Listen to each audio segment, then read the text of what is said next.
Oxford of east म्हणजे पुणे विद्यापीठ, जिथे महाराष्ट्राच्या कानाकोपऱ्यातूनच नाही तर देशभरातून विद्यार्थी एक स्वप्न घेऊन येतात. कुणाचे आई वडील शेती विकतात, कुणाचे आई वडील कर्ज काढतात, कुणी आयुष्यभराची जमापुंजी मुलांच्या शिक्षणासाठी खर्च करतात. कारण एकच, पुणे विद्यापीठाची डिग्री मिळाली की आयुष्य बदलेल, भविष्य उज्ज्वल होईल.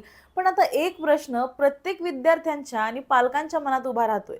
ज्या डिग्रीसाठी विद्यार्थी 3-3 वर्ष मेहनत घेतात, रात्र रात्र जागून अभ्यास करतात, परीक्षा देतात, अपयश पचवतात, तीच डिग्री जर लाख 2 लाख रुपयात विकली जात असेल, तर या विद्यापीठात विद्यार्थ्यांचं भविष्य खरंच सुरक्षित आहे का? आणि ऑक्सफर्ड ऑफ द ईस्ट म्हणून ओळख असणाऱ्या पुणे विद्यापीठाची प्रतिमा नेमकी कोण खराब करतंय? नमस्कार, मी सारिका आणि तुम्ही पाहताय पॉलिटिकल महाराष्ट्र. गेल्या काही वर्षात पुणे विद्यापीठ सातत्यानं चुकीच्या कारणांसाठी चर्चेत राहिले.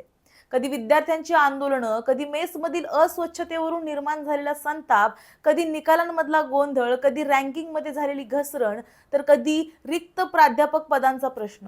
या सगळ्यामुळे आधीच विद्यापीठाच्या प्रतिमेला तडा गेला होता.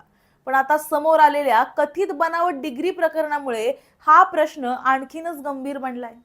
कारण हा फक्त एका अधिकाऱ्यावरचा आरोप नाही, तर लाखो विद्यार्थ्यांच्या मेहनतीवरचं प्रश्नचिन्ह उभं करणारा विषय आहे. हे संपूर्ण प्रकरण समोर आलं ते महेश कदम या रिक्षा चालकामुळे. आपल्या मुलाच्या शिक्षणासाठी ते सावित्रीबाई फुले पुणे विद्यापीठात गेले होते.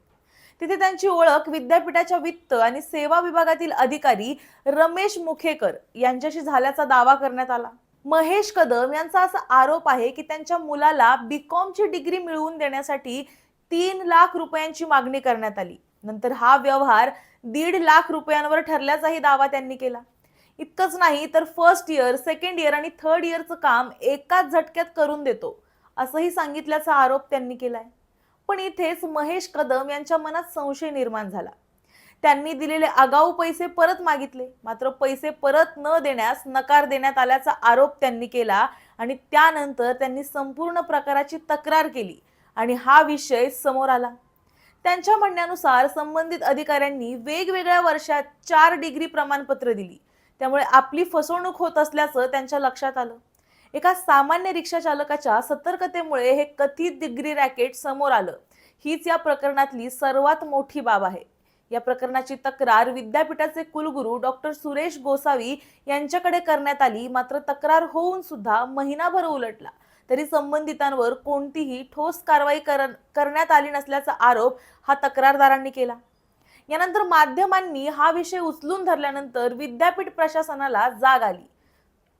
कुलगुरूंनी सत्यशोधन समिती स्थापन करण्याची घोषणा केली असून समितीचा अहवाल आल्यानंतर पुढची कारवाई केली जाईल असं सांगण्यात आलंय.